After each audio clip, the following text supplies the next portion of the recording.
Rain, Rain by Anne Martin. Part 4, The Hard Part. Chapter 35, The Thing I Have to Do.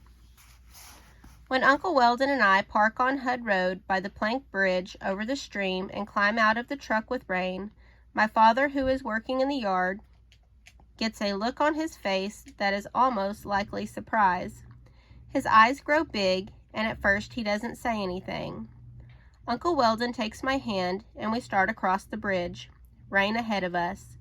She picks her way slowly because she isn't used to balancing on the planks. When she reaches our yard, she catches sight of my father, standing among lots of tools and boards. She gives a little wag of her tail. Finally, my father speaks. He says, "Well, I'll be." I'm not sure what that means. I say, "We found Rain." "Yes, I see that." "Do you feel happy?" I ask my father. He kneels down as Rain trots closer to him. "I'm just surprised, that's all. I can't believe you found her." So I was right about feeling surprised. "I had a plan," I reminded him. "It was a good plan." "I guess so," says my father, who's patting Rain. "Except," says Uncle Weldon from behind me, "there's an issue." My father looks up sharply, and then he gets to his feet. "An issue?" Uncle Weldon explained about the Hendersons and the microchip. I look closely at my father when Uncle Weldon says microchip. My father is frowning. Rain had identification after all, I point out. Now my father looks sharply at me. "What are you saying?" I think for a moment. I said that Rain had identification after all. My father shakes his head. "Look, you got your dog back, Rose. Just let it be." On the ride home from Happy Tales, Rain sat in my lap. She barely moved, and she kept her face pressed next to my cheek so that I could feel her whiskers and little puffs of air as she breathed. Every now and then, she turned and licked my nose. I look around the yard. My father and I have cleaned it up pretty well. My father is working on the permanent bridge, and as long as we have the temporary one, we aren't stranded on our property anymore. Our power and phones are back, and school has started again. Most important of all, Rain is home. I know I should feel happiness.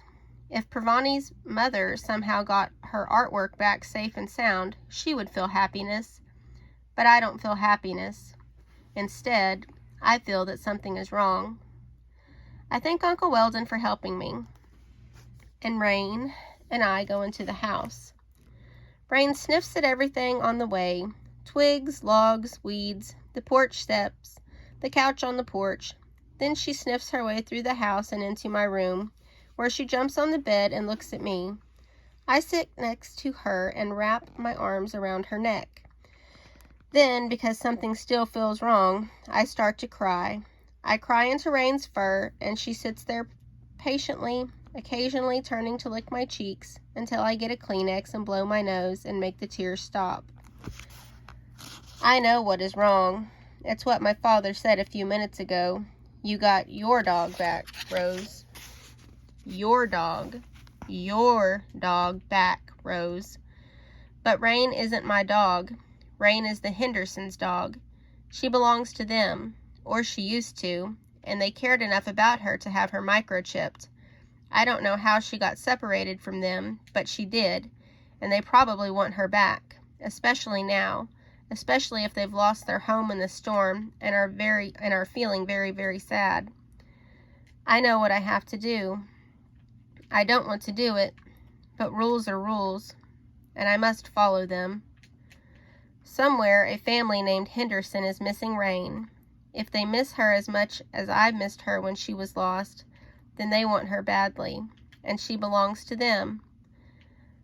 I don't know when the shelter will start their search for the Hendersons, but I need to start mine now. I have to find the Hendersons and give Rain back. Rain lets out a sigh and flops on my bed. I lie down beside her. I wonder if she knows what I'm thinking. I recall the information on Rain's microchip form.